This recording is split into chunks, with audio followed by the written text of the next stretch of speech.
Okay, so I don't know if you heard, but Apple came out with these ski goggles. They're called the Apple Vision Pro, and essentially what they are is an augmented reality. There's a difference between virtual reality and augmented reality.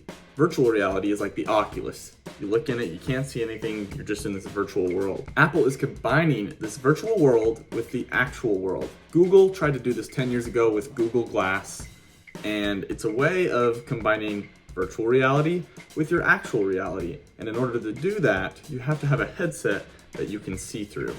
The internet doesn't quite disappoint. There's always a lot to say, and so I found the best comments out there and compiled them together for you to see in today's video. Apple Vision Pro won't need controllers. It works with your eyes and your hands, which is remarkable. Okay, a lot of things can be true about this device. Number one, this is incredible. We've never seen anything quite like this before. It also looks incredibly stupid. You're wearing these ski goggles and you look dumb. It's also kind of terrifying. There's a scene where this guy is playing with his kids and he's got them on and it looks terrible. Now, there's a lot of great examples where someone's working with it. It's cool because it works seamlessly with your MacBook. So if you still wanted to use your keyboard, you could connect that to it. And it's really quite incredible what type of experience it can provide. The pixel density is like 24 million pixels, which I believe is around 60 times more dense than an iPhone screen. Now, it's important to note that the Apple Vision Pro starts off at $3,500. You heard that right, $3,500. Tough choice between the Apple Vision Pro and the classic Quest headset. A mortgage and car payment bundle. People are complaining about how expensive this is, and rightfully so. It's quite ridiculous. So I can pretend I'm watering my plants. Will that work? Yeah, enough said there. It's only $1,750 for each eye. What a deal. Great, now we'll have a bunch of kids trying to drive in their eye goggles. If I can't have Pokemon battles projected in front of me, I don't want it. Amen. How long after the release of Apple Vision Pro are we seeing this? See what I mean? You just look stupid. Another complaint that people are having is there's a cord that has to be connected to it at all times. And Apple is, quite smart about this because if the battery was connected to the headset, it would be way too heavy. But you have this cord dangling and it has to always be plugged in. And there's an external battery that you could plug it into, but the battery only lasts for 2 hours, meaning this thing's only gonna work for 2 hours at a time if you're on the go, which again, if you're gonna be wearing this on the go, you're gonna look stupid. Responsive precision eye tracking, a high-performance eye tracking system of LEDs and infrared cameras projects invisible light patterns onto each eye. Pretty cool. One question about the Apple Vision Pro. How do these people see you in FaceTime? That is a thought I had when I looked at it. She puts on the goggles and she can talk with these people, in a FaceTime conversation. But how are they seeing her face? Doesn't really make sense. Don't buy your kids an Apple Vision Pro. One day, son, all of this will be yours, staring at the wall. But man, what were they thinking with this picture? It just looks so stupid.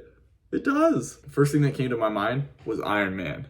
Me with that new Apple Vision Pro. And of course, they had to bring out the Bird Box meme. Another cool thing that was announced is Disney announced their priority partnership with Apple on this. So there's gonna be a lot of exclusive Disney type content that will be paired with it. And it's going to be really cool for, Star Wars fans. It's going to try and immerse you in this Star Wars world where you can watch a movie and you feel like you're watching it on another planet. Another thing I really like is the sports. It's going to be very interesting to see what watching a sports game will be like. Sports stadiums are already struggling to get filled with the convenience that we have watching a game from our television. But imagine if you were able to view the game as if you were on the front row of a courtside seat. That is going to be very intriguing to me. Another thing is just a lot of immersive experiences. The Disney partnership is huge. It's really going to be cool to see what a huge content creator such as Disney and a experience designer such as Apple will do together. I'm really curious to see how that all comes together. My third morning on Apple Vision Pro, iCloud storage is full. Please upgrade your iCloud storage. You already know that's going to happen. Happens to me all the time. I finally upgraded my iCloud storage, but I never seem to have enough. Absolutely nobody. Apple. For $3,500, you can buy smart ski goggles. Other people were quick to point out that for $3,500, you can buy Apple Visions Pro, or you could buy 55 burgers, 55 fries, 55 tacos, 55 pies, 55 cokes, 100 tater tots, 100 pizzas, 100 tenders, 100 meatballs, 100 coffees, 55 wings, 55 shakes, pancakes, pastas, peppers, and for $3,500, you still need to buy a charging cord. For $3,500, it better be able to do this. For $3,500, I better be able to watch the NFL from Joe Burrow's point of view. Hey Apple, for $3,500, it's a starting price of $14,000 to have a family of 4 continue having movie night with ski goggles on. Not counting the price of prescription lenses, what do they do with all the movies lasting longer than 2 hours of projected battery charge? For $3,500, I better get unique radiation off of this thing that gives me incredible superpowers like the ability to make better financial decisions. Who took a picture and said, "This is the one"? So there you have it. There's the internet's reaction to the Apple Vision Pro. Are you going to buy one? Let me know down below.